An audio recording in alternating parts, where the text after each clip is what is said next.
I make theories, and I've made multiple theories about what I think will happen in Xenoblade Chronicles 3's DLC. I've even recently made a definitive theory video for the DLC, link in the description, for what I think will happen, before we get any info from the next trailer or info drop. But today, let's pivot from theorizing what I think will happen, and talk about what I hope will happen, both story and gameplay-wise. So strap yourselves in, get some hydration, possibly a bit of a snack, and let's just kick our feet up and talk some Xenoblade. Okay, so we've been told that the amount of content is going to be roughly equivalent to Torn of the Golden Country, which for me normally runs about 20-25 hours in length if you do the bare minimum of required side quests, which is still a decent amount at its level 4 community rank. Now, we don't know how many side quests there will be in the DLC, what the balance between side quests and the main story will be, but I sincerely hope that they keep side quests as largely just that, side content, not mandatory for main quest completion, or to at least really scale it back from what Torna did. For me, it's just the biggest turnoff to do repeated playthroughs of Torna, just the idea of having to do all those side quests again, when I just want to experience the main story. It's just a turnoff for me. Just let people play at their own pace. Nothing wrong with that. However, going off of that, I do hope there's still a decent spread of side content to do. If we're going to possibly play as Vex and Shulk, we'll get back to that in a minute, then I sincerely hope we get a questing experience in the vein of base Xenoblade 3. That would be ideal for me, since I really enjoyed how questing was overall handled in Xenoblade Chronicles 3, since most of the time they felt on par with the quality of the main story outside of some, just not having voice acting or big cutscenes. I like having a lot of things to do. It breaks the flow up and gives me a chance to just take a step back and enjoy the world. I like that. When it comes to gameplay, I'm expecting some revisions, since I don't expect us to have interlinks until maybe the final fight. So what's going to be used as the substitute, or will there even be a substitute? Well, personally, and I don't know about you, but personally, I would love to see interlinks get replaced with us piloting Levnesses, like Vandom did in Xenoblade 1, not Xenoblade 1, Chapter 1 of Xenoblade 3. Look, I'm just saying. It would make sense story-wise, since we know the city has Levnesses of their own, we know they are pilotable because Guernica did it, and it would make sense for Ouroboros to have some kind of additional protection in a world without the ability to interlink. And mechs are just freaking cool, and I'll die on that hill. You can even treat the system dang near identically to how interlinks are used in the base game if you want, or give everyone their own Levness, or something along those lines. I'm almost certain this next one will be the case, because I think they'd be stupid not to do this, but Shulk and Rex need to be long-term party members in my eyes in the DLC, not just a one-off fight, like a small one-off section, which is a little bit of my fear when I saw that initial trailer, that it would just be that one scene that we would see those two in, and then we just cut over to Vandom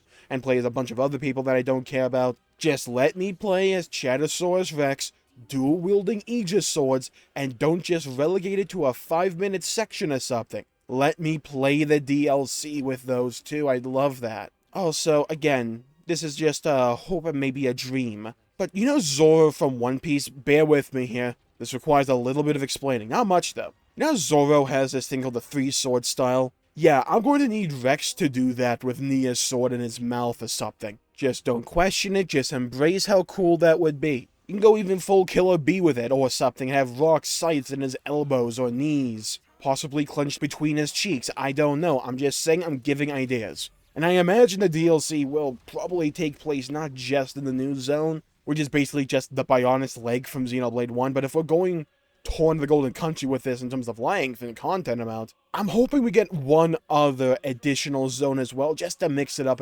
aesthetically. And personally, I do hope it's a zone from Xenoblade 2. I would love to see Tantal return in some capacity. One of my favorite aspects of Xenoblade 3 was just navigating the old and essentially nearly forgotten ruins of places from Xenoblade 1 and 2. And I wish we could see Tantal, at least in its full glory, that we saw in Xenoblade 2, because imagine, you know that feeling when you saw the Orion corpse in the mountains, and you go inside and you see the places we explored in 2, just in this completely torn apart state with different lighting? I think Tantal has huge potential for something along those lines as well. Now, this next one almost certainly ain't happening, but let a man dream. With the DLC, have a patch for Xenoblade 2 and 1 where we can use the forms of Shulk and Rex from the DLC in those games too. Look, it ain't happening, but it would be cool. In all seriousness though, I hope Shulk and Rex become non-canon heroes in base game 3, like how we had Shulk, Fiora, and Elma in Xenoblade 2. It was non-canon. It didn't have to make story sense. They could just, like, say,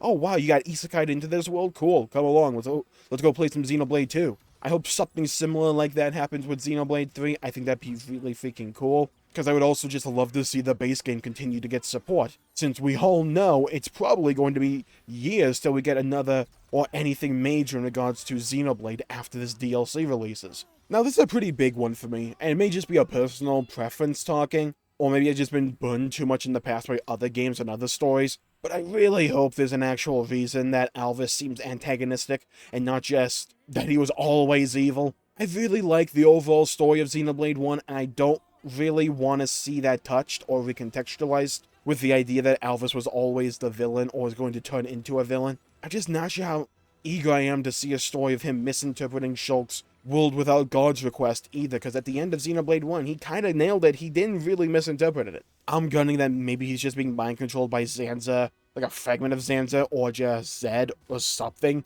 Or he's being blackmailed, something along those lines. Look, they could probably make it work. It is Monolith we're talking about, but I view the stories and characters of Xenoblade 1 and 2 to be largely done and wrapped up, and don't really want to see those character arcs compromised. I would love to see, or even learn more about Alvis overall, though, and while that may seem contradictory to what I just said, I don't think expanding or adding onto his story arc, or his character that was already established in Xenoblade 1 is necessarily a bad thing, because he's easily the Trinity processor that we know the least about. We didn't need much for him back in 1 due to the unique nature of the role he played in that story, but I'd love to see some kind of fleshing out for his character as a whole without compromising one story or message. Again, I'm going to be selfish here. I would love to see some more X references. I still kind of buy the idea that we may be getting an X Definitive Edition as the next major Xenoblade installment, and would love to just get a mind-blowing reveal involving something from X, like how Elma showed up in 2.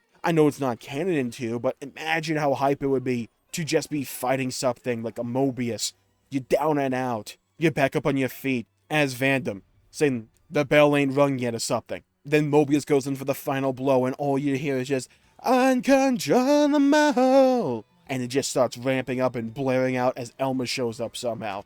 Look, it would be pure fan service, but it would be freaking cool. And going in with the idea of pure fan service in mind is just kind of the headspace I'm going in with this DLC, into the DLC with. Even if it's just references at the end of the day, I'd love to see some more X inspiration gameplay-wise overall as well. Like a sprint button or a higher jump, something along those lines. So I'm assuming it's just going to be the Xenoblade 3 engine and how that game plays fundamentally. I would love to see some little touches here and there, though. Or even if it's just a few scattered story references to X. That would be cool to me. I talked about it in my theory video, but I absolutely want an epilogue cutscene showing Mio's perspective of things on the Agnian side before and after the events of Xenoblade 3. So what was it like in all rest before Ionios and afterwards? I imagine it's going to be tied into what happened in 3's post-credits scene, but I mainly just want a reason for this DLC to exist story-wise. Because while Xenoblade 3 has a lot of unanswered questions, those questions aren't really ones I need answers to, if that kind of makes sense. And I've said this since I first beat Xenoblade 3, but the message of that game is to be willing to let go of Ionios and keep moving into the future. And I said this like right after I beat Xenoblade 3, having a DLC set back in Ionios feels, well, I'd argue it's not even that it feels, it just is counterintuitive, or contradictory to that message. If there isn't more to it. Personally, I hope the kind of like headspace they have going into this DLC is that it's serving as more of a sequel and follow-up to Xenoblade 1 and 2, at least for the vast majority of it, instead of just trying to tie up loose ends from 3 and be a prequel to 3. Like, yes, it's going to serve as a prequel to 3, but I hope, like, story beat to story beat and moment to moment, it's going to feel like more of a follow-up to Xenoblade 1 and 2, and then end with a bit of an epilogue to 3 as a whole. I think that would be the way to go about it. That's something I would love to see and be interested in seeing. Like, yeah, would it be cool to know the story of where Lucky 7 came from and see it being forged? Sure. But it's not one of those questions that I'm chomping at the bit for, you know? The Alva story is one of those threads where I'm like, okay, I'm interested. What do you got for me? So I'm glad we at least have that part of the story to look forward to right now.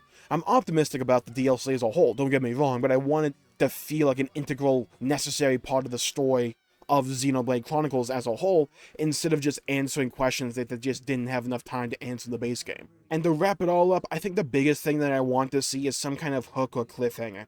going into Xenoblade 4. Because we know the series is continuing since, they literally said so. But I'd love to see some kind of tie-in going from this trilogy of games into the next main story that they are doing. I have my theories. I've made my own theory video about Xenoblade 4 recently, but I just hope there is more of a connection between 3 to 4 than there was from going 1 and 2 to 3. I'm going for a Hail Mary attempt there, but I'm down for a bit of a more straightforward throughput story where one story flows into the next, than just having it be that each game can be played without any context from the other and still make sense.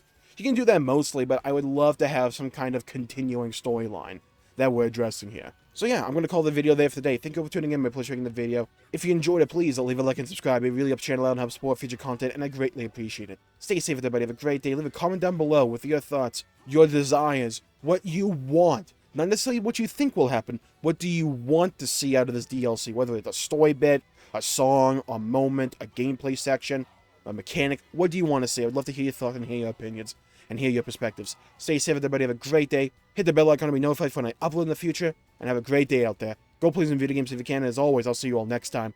Bye-bye, everybody.